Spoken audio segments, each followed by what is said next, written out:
Hocus Pocus 2 in 2022 is the sequel to the original Hocus Pocus that released in 1993 and once again stars Bette Midler, Sarah Jessica Parker, and Kathy Najimy as the Sanderson sisters. The sequel seeks to return the sisters 29 years later to Salem, as 3 high school students must once again work together to stop the witches from causing mayhem. The film begins with a prologue, introducing the Sanderson sisters as children, who run amok in Salem as they discover their witchy powers. Soon they are thrust into the woods, where they meet an older witch who gives them the one-eyed book of spells that was such an important artifact in the original film. Through it, their witching ways begin.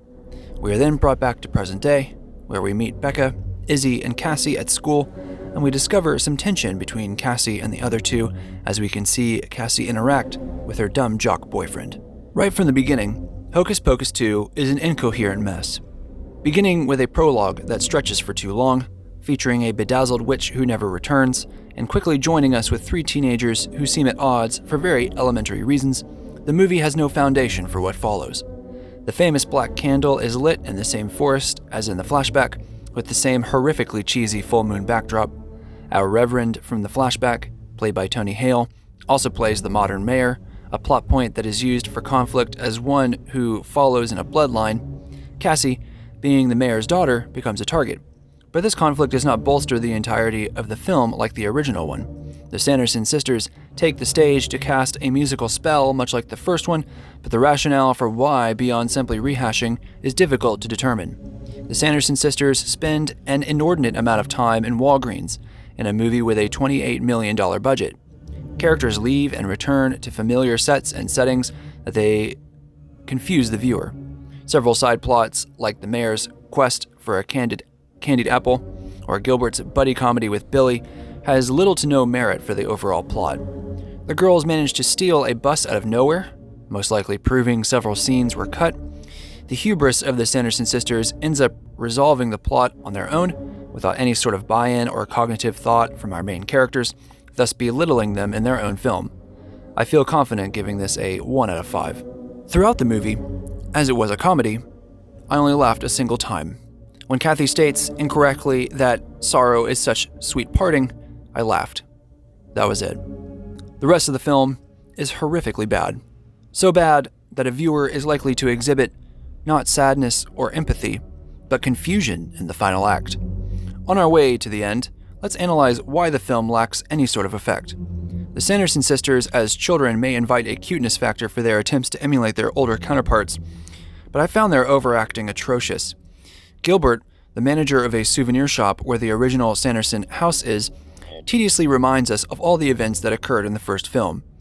To rehash these moments like an episodic television show does nothing for our new movie, our new characters, or our new plot. Who would watch a sequel before an original film anyway? When we discover why our 3 main characters are at odds with each other, that they were not directly invited to a house party, we cannot help but recall the much better tension between our 3 main characters in the first film. Max and Allison had sexual tension, but Danny stood in the way. Max had to somehow assuage his sexual desire and also be the familial role model for Danny. Danny, as such, is the pivotal figure, as the Sanderson sisters want her, much like they did for Banks' younger sister. It is the parallel that Max intervenes and becomes the hero by sacrificing his sexual desire, for the time being, and using it as a drive to stop the witches. In the sequel, the 3 girls have little to argue about, and they seem to be sidelined in their own story. Are the Sanderson sisters really the heroes of this story? The end seems to attempt to make them seem more empathetic, because of Winifred's lament that her sisters are gone. For the viewer, this strange turnaround is baffling when we consider that the witches are in fact evil witches who have murdered children in the past. There are no new grounds for conflict resolution, so this sort of tonal reversal seems inevitable, but of course, none of it works.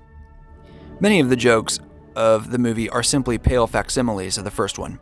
We're replacing the vacuum cleaner with a pair of Roombas, and Mary cries cowabunga, a term she would not know. Sarah still cries out amuck amuck, and the witches still turn in circles. The witches' lack of modern sensibilities sends them to Walgreens to eat face cream, with humor fit for toddlers. Compared to the original, Much of the erotic charm of the film that circles around Allison and Max is flat out absent. In the original, Satan is a sex-starved middle-aged man. There is a bus driver practically begging for sex. Max's mother dresses provocatively like Madonna. Like other Hollywood themes, especially Dracula, the original movie knew that sexuality was important. While Max was made fun of for being a virgin, the virginity line is neutered with awkward silences and phrases like, "ew, gross," in the sequel. Unlike the original film, there are no set pieces with build-up, tension, action, and then displacement. There are no moments like the school in the original, where the sisters are burned in a kiln that is hilarious in a very dark way. Instead, Hocus Pocus 2 milks every single scene and stretches it with horrific verbal jokes and static blocking, where characters stand around and awkwardly ad-lib until they hear cut.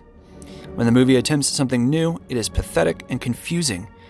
And when the movie attempts something old, it is pandering and ineffective. The only thing saving this from a bottom score is the enthusiasm of our witches, who seem, despite their age, to be giving it their all, a 2 out of 5 for intensity of effect. There is no complexity to this film. Much of the work of the movie, the repeated visits to sets, the way that Becca and the girls do not earn their witch powers, the way that the characters quickly resolve their conflict in a single conversation, the way that many of the jokes repeated from the original play out in the sequel without the same context, to the point where it actively ruptures the film's pacing, makes me wonder if the makers of the film ever saw this movie as a finished product, or as instead a mosaic of required checkboxes. The look of the film is so muddled, colors pop, but in an incredibly dark visual presentation. I've never seen a Walgreens that low lit.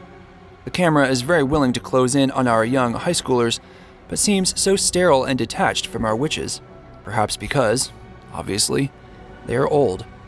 In any case, nothing the camera does rewards the viewer's attention. In fact, much of this film can be equally experienced while looking at your phone, which I think might have explicitly gone into its design.